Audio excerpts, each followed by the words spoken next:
You think of the golden age of Hollywood, you probably picture those classic leading men. Smooth, reliable, charming.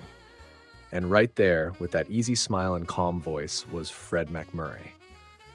But here's the twist. Behind that gentlemanly look was an actor who wasn't afraid to take risks. A man who shocked critics with his dark roles and won hearts with his warmth. This is the incredible life story of Fred MacMurray, from humble beginnings to Hollywood legend. Before we dive in, make sure to subscribe for more timeless stories from classic Hollywood. Only the legends, no fluff. Hearing some nice things about you. Very flattering. Tell me, Baxter, just what is it that makes you so popular? Fred MacMurray was born on August 30th, 1908, in Kankakee, Illinois. His full name, Frederick Martin MacMurray. He came from a modest background. His father was a music teacher, and young Fred had more interest in jazz bands than movie sets. He learned saxophone, violin, and piano, and at one point seriously considered becoming a professional musician. He even toured with big bands and recorded songs. Acting was never the plan until Hollywood found him.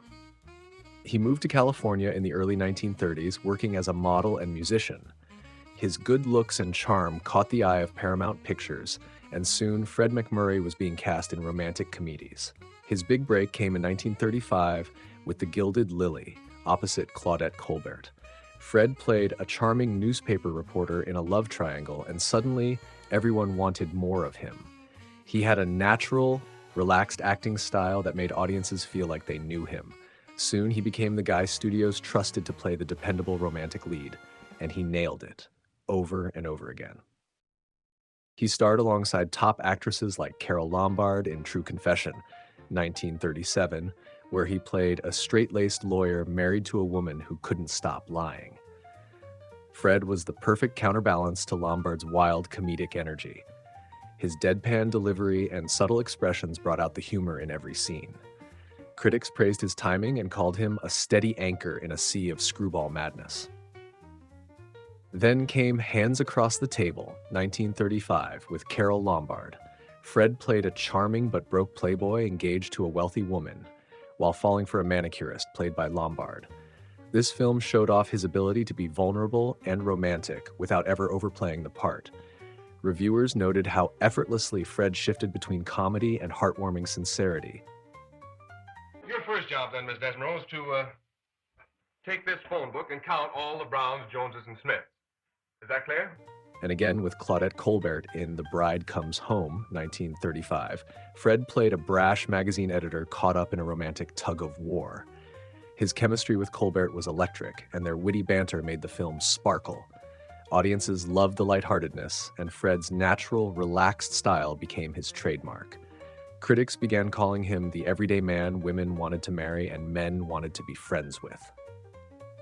In these films, Fred had a blend of humor, sincerity, and understated charisma that made him a favorite of both directors and audiences. By the late 1930s, Fred MacMurray was one of the highest-paid actors in Hollywood. In fact, in 1943, he was the highest-paid person in America, even more than the president.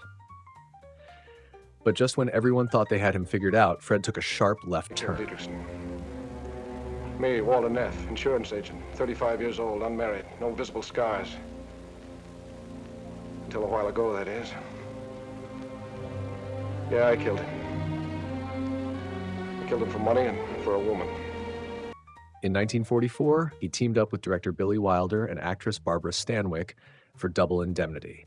And what a shock it was. Fred played Walter Neff, an insurance salesman who gets lured into a murder plot by a manipulative femme fatale. This was Fred like we'd never seen him. Cold, desperate, calculating. The movie was gritty, dark, and groundbreaking. Critics were stunned. Audiences were hooked.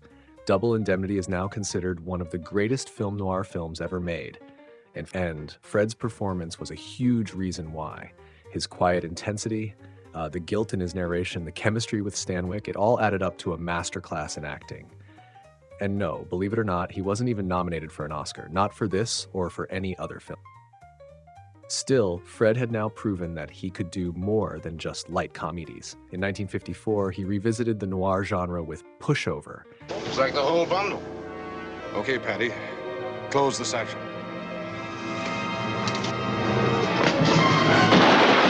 co-starring a young and stunning Kim Novak. Fred played Paul Sheridan, a police detective who falls for a gangster's girlfriend and slowly slips into corruption. The film was moody, suspenseful, and stylish. Critics praised how Fred portrayed a man caught between duty and temptation, cool on the surface, unraveling underneath. It was also a major film for Kim Novak, who was just starting her rise to stardom. Their chemistry gave the film an edge, and today Pushover is seen as an underrated gem of the noir era. Now here's to the real author of the Caine Mutiny. Here's to you, Mr. Kiefer. And if that wasn't enough, Fred gave another unforgettable performance in the Caine Mutiny, 1954, playing Lieutenant Kiefer, a subtle manipulator who influences others to challenge their unstable captain, played by Humphrey Bogart. Fred's performance was quiet but chilling, and many critics admired how he portrayed cowardice in such a calculating way. But Fred wasn't all darkness and drama. He was also a natural at family-friendly comedy, and that's where his partnership with Disney began. In 1959, he starred in The Shaggy Dog, playing a confused father whose teenage son turns into a sheepdog. Sounds wild, but it became a massive box office hit. That success led to The Absent-Minded Professor in 1961, where Fred played Professor Ned Brainard, the lovable inventor of a bouncy flying rubber called Flubber. The movie was a smash hit and is still a Disney classic. Fred reprised the role in Son of Flubber, which also did extremely well. These roles introduced Fred to a new generation. Kids loved him, parents trusted him, and Disney, they adored him. In fact, in 1987, Fred MacMurray became the very first Disney legend, an honor that recognizes exceptional contributions to the Disney legacy. That's right, the first ever. That's how much he meant to the studio. And on television, he made history again with the show My Three Sons. Starting in 1960, Fred played Steve Douglas, a widowed father raising, you guessed it, 3 sons. The show ran for an incredible 12 seasons, making it one of the longest-running sitcoms of its time.